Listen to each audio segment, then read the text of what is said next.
bonjour.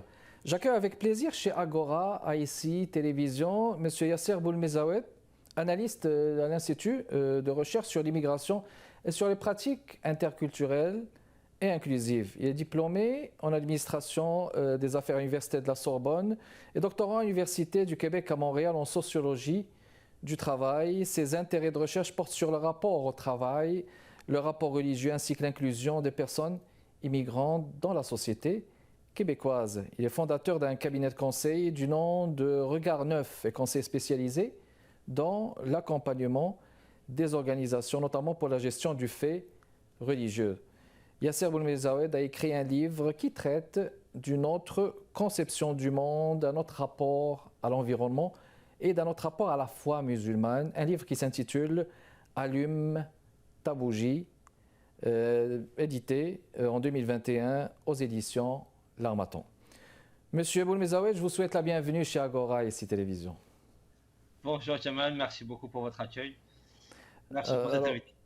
Je vous en prie, ça fait plaisir de vous accueillir, d'autant plus qu'on va parler de beaucoup de choses. On va parler de présence musulmane au Canada. Vous êtes analyste en sociologie, vous travaillez beaucoup avec cet organisme aussi, l'IRIPI, l'Institut de recherche sur l'immigration et sur les pratiques interculturelles et inclusives. On va d'abord présenter cet organisme, son mandat et ses objectifs.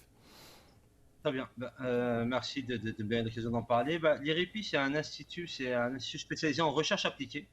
On existe depuis 15 ans, donc l'idée c'est de faire de la recherche appliquée et des formations. On essaie de concevoir des projets de recherche et de trouver des solutions relatives aux défis de l'intégration des personnes immigrantes et plus largement des personnes issues de l'immigration.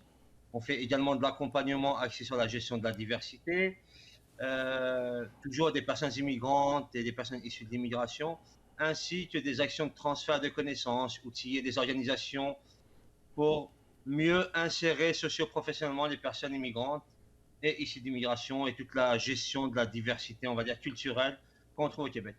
On est un institut qui dépend du Collège de Maisonneuve précisément. Et donc voilà, c'est notre mandat, c'est vraiment faire ça, de la recherche appliquée et les formations, l'accompagnement d'autres organisations et organismes, notamment communautaires, etc. Dans ce champ. Excellent. Et donc, vous devez être à jour aussi de toutes ces politiques interculturelles et inclusives mandatées par le gouvernement du Québec. Je me suis demandé juste s'il y a un constat émis par votre organisme au niveau de ces pratiques interculturelles. Quel est le regard que vous portez envers l'interculturalité aussi en général? Ce qui est sûr, c'est que les politiques canadiennes et québécoises depuis les années 80 prônent principalement le dialogue et la réciprocité dans les rapports aux autres. C'est-à-dire discuter d'égal à égal entre les personnes immigrantes issues de l'immigration et les personnes non immigrantes. C'est principalement sur ça que portent les politiques. Maintenant, sur la question de l'intégration, de la gestion de la diversité interculturelle, l'intégration interculturelle, la diversité culturelle, il y a des défis à relever. Après, il est sûr que les politiques menées jusqu'à maintenant prônent beaucoup plus le dialogue afin de mieux les intégrer. Ça, il n'y a pas de discussion dessus. Et le mandat justement de l'IRIPI, c'est d'aider à faire ça, c'est d'essayer de construire un monde, contribuer à une meilleure intégration, on va dire, de la diversité culturelle qu'on peut retrouver au Québec en particulier. Excellent. Alors, justement, dans ce cadre, dans ce contexte de préconiser le dialogue, le 13 juin dernier, l'IRIPI a organisé un colloque. Le colloque Présence musulmane au Québec et au Canada, qui avait eu la participation d'un grand nombre de personnes, et de structures associatives, justement. Voulez-vous nous parler du contexte de l'organisation de ce colloque et dans quelle perspective, justement? C'est très bien de me donner l'occasion d'en parler. Déjà, il faut savoir que l'IRIPI va chercher des subventions auprès d'autres fondations, etc. D'accord. Ce colloque-là de la présence musulmane au Québec et au Canada, en janvier dernier, on a soumis une demande de subvention à la Fondation canadienne des relations raciales. Eux ont pour mandat justement de contribuer et aider à sensibiliser la population aux différentes causes et manifestations du racisme, discrimination, etc. au Canada. Donc, avec mes collègues, avec la chercheuse principale Bénédicte Ngayagan et ma collègue analyste Amani Bra, on a soumissionné notre demande de subvention autour des musulmans au Canada. On voulait organiser un événement pour sensibiliser l'ensemble de la communauté québécoise au phénomène de l'islamophobie et du racisme de manière générale envers les personnes qui peuvent visiter dans différentes sphères, comme l'éducation, comme l'emploi. Il y a de la haine en ligne, de la haine en ligne, hors ligne. Sur l'ensemble du contexte, on va dire, québécois, on voulait organiser une journée dans cet esprit-là. Très bien. Et puis, là, on n'oubliera pas que c'était à Cégep Maisonneuve et puis que ça a vu la présence de personnalités, même des étudiants, il y avait même des jeunes. Vous n'avez pas oublié la relève et ça, c'est très important aussi. Exactement. L'objectif était vraiment de ramener la réalité de ce que c'est que les musulmans au Canada. Donc, on a organisé une journée où on a ramené une conférence portant sur des statistiques, on a ramené une conférence portant sur un partage de vécu d'une femme, on va dire typée musulmane, avec le voilé, son vécu, son engagement, etc. Une autre personne qui parlait de tout ce qui est le rapport à la radicalisation, contre, comment la problématisation de la radicalisation a été construite, et puis les réalités du monde associatif, la réalité des jeunes, aussi bien jeunes hommes que jeunes filles, la réalité des musulmans. C'était ça, l'idée, c'est vraiment de partager ça et de faire savoir c'est quoi la réalité des musulmans au Canada et au Québec, en commençant par les chiffres, bien évidemment. Puis, bien entendu, c'est dans un contexte de, n'est-ce pas, de contrer les préjugés. Bon, parce que les préjugés, c'est l'ennemi numéro un, on va dire. Cela va sans dire. Cela va sans dire. C'est que, vous savez, en termes de fantasmes autour des musulmans, de par le monde, d'ailleurs, c'est très fantasmé. D'ailleurs, la première des choses, c'est de ramener la réalité des chiffres, savoir c'est quoi la présence. La deuxième réalité, c'est de savoir c'est quoi leur vécu, qui sont. Ce sont vos voisins, les musulmans, ici et là. On aura peut-être l'occasion de parler un peu plus des chiffres. Bien sûr. Mais voilà, l'idée, c'était vraiment de ramener cette réalité pour lutter contre ces fantasmes. Au Canada, on a cette chance-là, parce qu'on a un organisme de recensement, qui est Statistique Canada, qui pose cette question-là de quelle religion est le répondant. C'est une question qui est beaucoup interdite dans d'autres pays. Si je vous prends le cas de la France, on ne pose même pas la question pour des raisons dogmatiques, j'imagine, pour eux. Pour même les pays dits à majorité musulmane, on ne pose pas la question si les gens sont musulmans. On suppose tout simplement qu'ils sont musulmans. Statistique Canada, elle pose la question qui est musulman, et là, on a des vrais chiffres, et ça permet de ramener des vrais... Exactement, très bien. Parfait, on va faire une pause, mesdames et messieurs, et on revient dans les prochaines minutes. Mon invité d'aujourd'hui, M. Yasser Boulmezawed, analyste en sociologie. On est en train de parler aussi d'un colloque là, qui est très intéressant, qui s'est passé dernièrement, au mois de juin, 13 juin, au Cégep Maisonneuve. On va décortiquer ça beaucoup plus et on vous revient.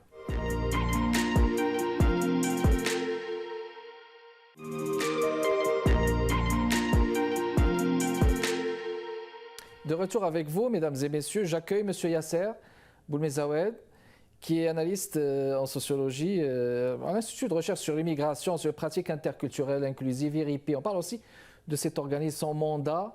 Est-ce que cet organisme fait au niveau du Québec? Là, on est arrivé à ce point, M. Boulmezawed, concernant la présence musulmane au Canada, concernant les statistiques.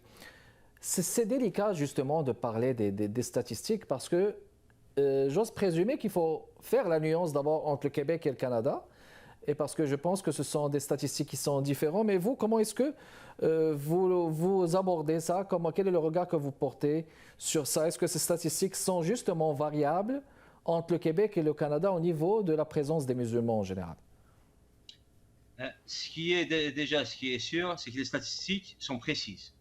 Ça, déjà sur la question des musulmans, elle est encore plus précise qu'ailleurs, parce que la religion musulmane, déjà en tant que telle, c'est une affirmation de foi, c'est une adhésion des personnes. Et la question de Statistique Canada, elle porte sur l'autodéclaration. Est-ce que vous vous déclarez musulman? Ce qui permet d'avoir des vrais chiffres sur, on va dire, sur la présence musulmane, sur les individus se déclarant musulmans au Québec, ce qui est en soi l'affirmation de foi déjà préconisée dans la religion musulmane, et pas... Ça détruit toute forme de fantasme de la religion héritée. C'est-à-dire que, voilà, Statistique Canada ne suppose pas que tous les Arabes, elle ne suppose pas elle ne suppose pas non plus le contraire. Elle pose tout simplement la question, est-ce que vous vous déclarez comme musulman? À partir de là, on a un chiffre précis. Après, il y a des différences entre le Canada et le Québec, mais très légère. Ok. La première différence, déjà, on va parler déjà du chiffre. On va vous dire le chiffre déjà de nombre de musulmans au Canada. Ça totalise, je ne vais pas rentrer dans le détail, on va dire ça totalise 1,8 million. Il y a Ok. 1 million, il y a 1 775 000 personnes qui se déclarent musulmans. Ça représente au Canada environ 5%. Alors, pour vous donner la différence entre Canada et Québec, sur l'ensemble du Canada, ça représente 4,9 et sur le Québec, ça représente 5,1. Donc, on s'entend que c'est 5%. Déjà, il faut savoir c'est quoi 5%. 5%, c'est une personne sur 20. Ça veut dire toutes les 20 personnes que vous rencontrez, potentiellement, vous avez une personne qui peut être musulmane. C'est ça. Ok. C'est à la fois peu et beaucoup. Une personne sur 20, c'est une personne dans une classe. Une personne sur 20, c'est une personne qui travaille avec vous. Tout à fait. Et en même temps, une personne sur 20 ne reste qu'une personne sur 20. Ça, c'est la première information. Deuxième information, la moitié des musulmans sont en Ontario. C'est-à-dire 53% d'entre eux sont en Ontario. Le Québec n'a la part que du quart des musulmans présents au Canada. Ça, c'est le deuxième chiffre important et je ne voudrais pas vous noyer dans les chiffres, mais je vais tout de même apporter quelques précisions. Les origines ethniques des musulmans au Canada, on parle d'origine ethnique, pas de lieu de naissance. Origine ethnique, sur le Canada, la première origine ethnique qui ressort sont des origines sud-asiatiques, c'est-à-dire les Pakistanais, on va dire autour du Pakistan. La deuxième origine est ce qu'on appelle la minorité arabe, on pourra discuter des minorités, puis indienne. Donc là, sur le portrait global au Canada, les principales origines sont sud-asiatiques, en tout cas ce qui est visible. La différence avec le Québec, c'est qu'au Québec, effectivement, la majorité des musulmans au Québec sont arabes ou apparentés arabes, c'est-à-dire nord-africains, Maghreb, Algérie, Tunisie, Maroc, et des personnes qui se déclarent comme arabes tout simplement. Donc là, il y a 51% des musulmans du Québec qui sont arabes, d'où peut-être un petit peu le préjugé que tous les arabes sont musulmans. Exact. Mais ce que je veux dire, les paramètres économiques, Monsieur Yasser, est-ce que ces paramètres économiques, géographiques interviennent dans cette présence? Ou bien on parle juste d'une présence musulmane physique au Québec et physique au Canada? Et en quoi ces paramètres comme géographiques, culturels, économiques interviennent-elles pour, je veux dire, intensifier cette présence? Alors, je vais intégrer un autre paramètre que vous n'avez pas évoqué, c'est le paramètre linguistique. Oui. Comme je vous l'avais dit, une bonne partie des musulmans du Québec sont issus d'Afrique du Nord et même d'Afrique subsaharienne. Et donc cela ont pour caractéristique d'être francophones. Ce qui intéresse particulièrement aussi le Québec, la province francophone. Donc il y a cette caractéristique-là qui fait que beaucoup de musulmans nord-africains et africains s'installent au Québec pour les paramètres linguistiques. Deuxième paramètre, le paramètre géographique. Effectivement, quand on entend qu'ils sont en partie issus de l'immigration, il est plus simple pour un Nigérien musulman de s'installer à Montréal pour rendre visite à sa maman durant ses périodes de congé, en passant par éventuellement la France pour les escales, que de s'installer à Vancouver. Ça paraît, la position géographique est évidente. Donc ça, c'est un élément encourageant qui permet à cette communauté musulmane d'origine ethnique africaine et nord-africaine de s'installer au Québec. C'est beaucoup la proximité géographique et la particularité linguistique, le paramètre linguistique, c'est-à-dire parler français. Ils sont tous déjà francophones. La question politique est une question au Québec à discuter, parce que les dernières réglementations québécoises, j'avais vu aussi dans le profil que beaucoup des femmes musulmanes s'intéressent à l'enseignement. Il se trouve par exemple que la loi 21 vient restreindre cette possibilité. Donc, politiquement au Québec, je ne suis pas sûr que ça encouragerait à l'arrivée de musulmans, mais il n'en reste pas moins que voilà, les musulmans nord-africains, africains, se sentent à l'aise au Québec, proximité géographique, linguistique, certainement économique, il y a un paramètre économique indéniable. Politique, jusqu'à maintenant, je dirais oui, il commence à y avoir un espèce de ressenti de malaise, notamment autour de la loi 21 et de la possibilité pour une femme voilée de développer une carrière dans l'enseignement, surtout que les statistiques montrent que c'est une communauté qui est particulièrement orientée sur ce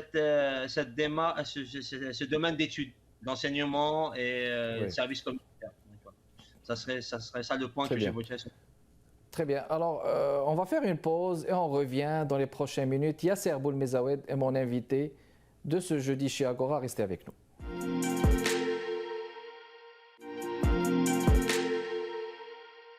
De retour avec vous, mesdames et messieurs. Bon, voilà, on parle de présence musulmane, on parle de statistiques, surtout relativement à un colloque qui s'est passé le 13 juin dernier au Cégep Maisonneuve sur la présence musulmane au Québec et au Canada. Et on parle aussi d'un organisme, l'IRIPI, l'Institut de recherche sur l'immigration et pratiques interculturelles inclusives.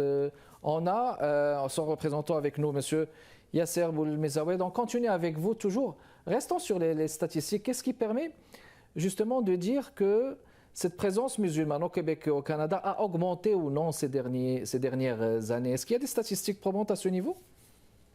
Oui, ça c'est clairement les chiffres qui le disent.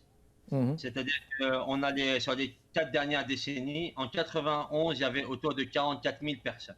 On s'entend qu'en valeur absolue, là si je vous parle uniquement au Québec, au Québec il y a autour de 400 000 musulmans au Québec, 420 000. Donc, en termes de valeur absolue, ça a augmenté. En termes de proportion, aussi, les chiffres nous permettent de le dire.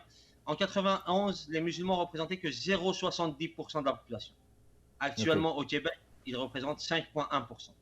Mais la véritable question pour moi, c'est, à la limite, ça peut être une chance aussi pour le Québec. Leur augmentation, en fait, je questionne toujours cette question-là de savoir qu'ils ont augmenté.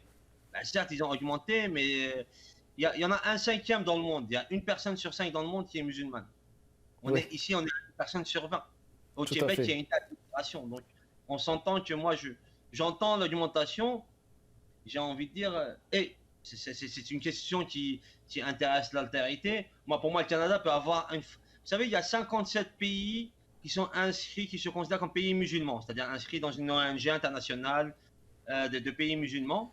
Et là, vous avez des musulmans au Canada. Les musulmans en question peuvent être de formidables ambassadeurs pour le Canada et la faire même rayonner dans le monde. Donc, on s'entend que l'augmentation, elle est factuelle en termes de valeur absolue, en termes de pourcentage. Mais ramener ça à une proportion mondiale, les musulmans représentent un cinquième de la population mondiale. C'est un fait. Oui, exactement.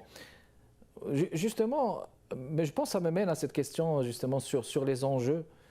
Quels sont les enjeux à relever en ce qui a trait, par exemple, à la présence des musulmans au Québec et au Canada, à leur épanouissement si on peut les citer, les énumérer, ces enjeux, M. Boulmezawed.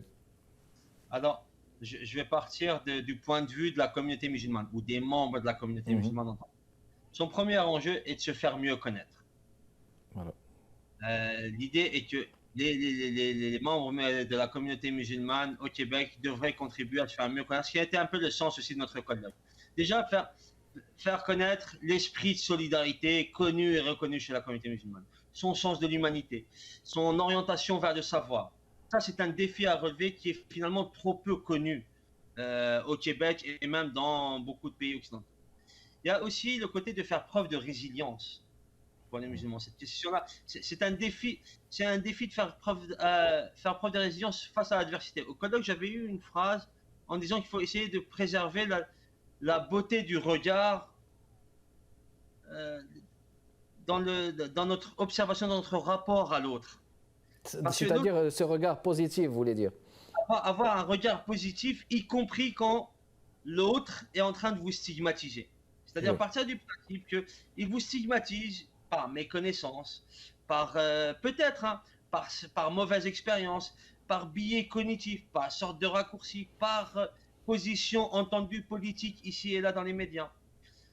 Et cette idée-là de conserver cette beauté du regard, y compris face à quelqu'un qui est en apparence en train de vous discriminer, de vous incriminer, de vous faire subir ses propres préjugés, gardez tout de même la beauté du regard et essayez de contribuer, d'être résilient face à ça, mais être résilient avec le sourire.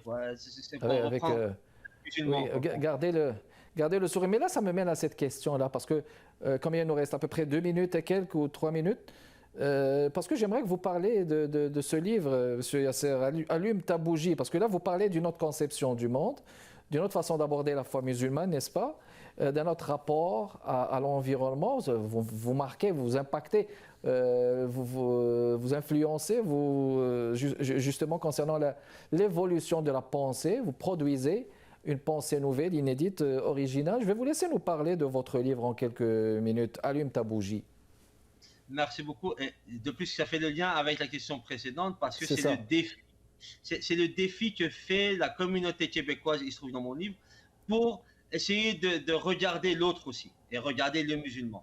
Ben, il se trouve que moi, dans mon parcours, moi, je suis algérien d'origine et ce livre-là, il porte sur une communauté au Sahara algérien, mais j'ai été mandaté par HEC Montréal pour aller faire une étude de cas qui a donné après ce livre. Autrement dit, c'est au sein de la communauté québécoise que des personnes ont estimé intéressant d'aller voir ce qui se passe ailleurs. Et là, il s'agissait d'un village qui a été construit par une communauté religieuse. On les appelle les Mozabites. C'est une communauté à la fois ethnique et une forme de minorité religieuse. Religieuse d'ailleurs, une religiosité assez rigoriste d'ailleurs, mais avec un côté pragmatique et un sens de l'ouverture et une vraie démarche consciente, spirituelle et religieuse. Et à partir de là, ils ont construit un village de 1000 habitants pour essayer de répondre à différents problèmes. Un, répondre à un problème de logement. Local, mais très très local. Et là, ils ont considéré un logement rationnel de l'habitat. C'est-à-dire, on ne construit pas un château quand on vit tout seul. Donc, ils avaient cette approche écologique, comme on peut l'avoir dans ces parties du monde. Une approche écologique qui consiste principalement à ne pas gaspiller. Il ne s'agit pas d'avoir un dogme écologique, mais d'être très, très pratico-pratique. On utilise nos matériaux locaux. On envisage une vie rationnelle. On préserve un esprit collectif dans le sens où la construction est intégrée, c'est-à-dire on est tous voisins les uns des autres, il faut construire à des fenêtres sans vis-à-vis, etc. Tout ça est très pensé et j'ai trouvé dans ce village-là de 1000 habitants, ce village s'appelle Xastafilet, il a réussi, il a obtenu des dizaines de prix d'écologie de la COP 22 c'est ce qui nous a intéressé d'ailleurs à HEC Montréal à l'époque.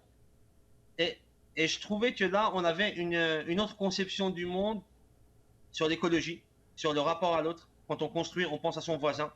Quand on construit, on pense à sa terre. On ne va pas importer des matériaux bon, ils sont en Algérie, d'Espagne, où on construit avec le matériel local. On ne va pas construire 4 chambres quand on n'a qu'un enfant, etc., etc. Et toute cette conception du monde-là est une conception que j'avais vue là pour le coup saharienne, dans une approche consciente, aussi bien religieuse que pragmatique. Et c'est un autre, justement, rapport à l'altérité. C'était tout le temps qu'on avait. Merci beaucoup, c'est Yassir Boulmezawed, mon invité d'aujourd'hui, mesdames et messieurs, analystes en sociologie. Un plaisir de vous avoir accueilli. Merci de votre continuel intérêt, mesdames et messieurs. Kamal Benkiran avec vous. Prochain rendez-vous, jeudi à 15h30, toujours chez Agora ici Télévision. Au revoir.